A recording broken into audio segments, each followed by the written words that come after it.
Main ரோட cross பண்ணும்போது ரெண்டு பக்கமும் பாக்குறது இல்லையா? கவனிக்காமல் வந்த தம்பதிக்கு அடுத்த நொடியை நேர்ந்த சோகம். இருவரும் தூக்கி வீசப்பட்ட பதற வைக்கும் சிசிடிவி காட்சிகள்.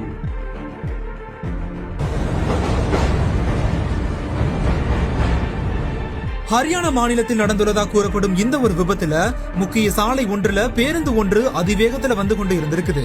அந்த நேரத்துல தான் அந்த சாலையை கடந்து செல்லும் வகையில கிராமப்புற பகுதியில இருந்து இருசக்கர வாகனத்துல வந்த ஒரு தம்பதி பேருந்து வந்ததை கவனிக்காம அந்த சாலையை கடக்க முயற்சி பண்ணிருக்காங்க. இதுல எதிர்பாராத விதமா பேருந்தின் வேகத்தை கட்டுப்படுத்த முடியாம மோதியதுல தம்பதி இருவரும் இருசக்கர வாகனத்தோடவே தூக்கி வீசப்பட்டு படுகாயம் அடைந்திருப்பதாகவும் கூறப்படுது. இதனை அடுத்து இருவரும் மீட்கப்பட்டு மருத்துவமனையில சிகிச்சை பெற்று வரும் நிலையில விபத்து குறித்தான இந்த சிசிடிவி காட்சிகள் இணையத்தில் வெளியாகி பெரும் பரபரப்பையும் ஏற்படுத்திட்டு வருது.